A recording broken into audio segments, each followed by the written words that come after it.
Hello there, it's Inktober day 28. I hope you're all doing well. The finish line is definitely in sight now and I'm completely ready for this challenge to be over. The prompt today is camping. So for this one I got my pencil sharpened and wrote down the prompt, and then I just made a start with the planning. The idea that I had when I thought of camping was pretty much just tents. I thought the prompt was camp for a little while, and I was like, oh, I could do camp, I could do kind of like drag, and that would be fantastic. And then I looked at it and I was like, oh no, the prompt is camping, so yeah, it definitely needs to be a tent. So the idea that I thought of was Jason from Friday the 13th. I wanted it to be quite a chill kind of ink though. I didn't want it to be like a proper scary like horror kind of painting. So what I did was I did a 10, and then I had the idea, I was debating whether or not to put a load of trees down and then put Jason kind of just chilling behind with a machete, and I did that in the planning. I did the sketch, and then the thing that I'm really trying to think of now is the colors or like the gradients that the ink would be.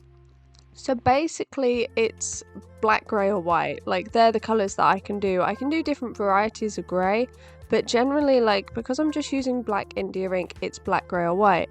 So I was trying to think, okay, so the background would be black, then Jason's mask would need to be white, and if we're going to have the mask stand out and be the whitest thing, then the tent would have to be grey. And I was trying to figure out, well, what colour would the trees be? Because if the tent's grey and the background's black, but the tree can't be white, then the row of trees would also have to be either grey or black, and it just wouldn't have worked.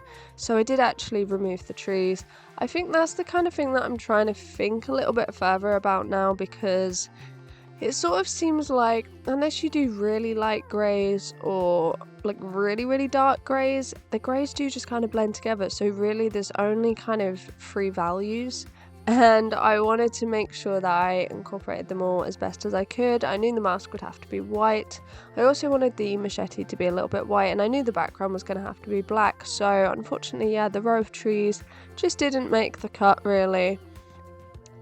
But I also drew Jason's body, and then you can see I kind of started with the dip pen. I started to just sort of draw parts of the body, and then I was like, no, the body's not really gonna work, because I was again not worried, but like I was thinking about what color it would be, like value wise, and I just don't think it would have worked.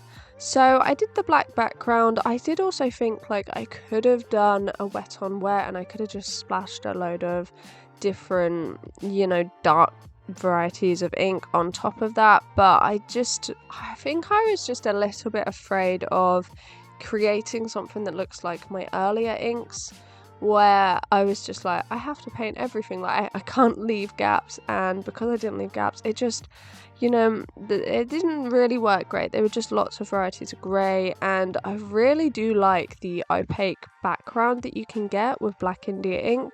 I think even with watercolour in future, I would like to do that.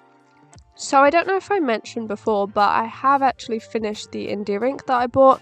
I bought a 14mm Winsor & Newton India ink, and that's the one that I was using. And yeah, I think it was yesterday, I think it was day 27 that I actually finished that India ink, and luckily I couldn't tell how low I was getting, but I did buy another one just in case, and it was actually a little bit cheaper to get the 30mm, and I did not know the 30mm comes with like an actual dropper, so that was really cool.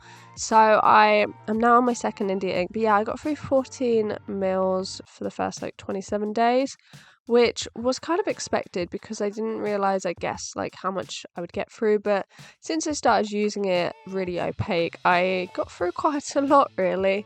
But some days I don't seem to get through much ink at all. It generally depends on if I fill in the background or not.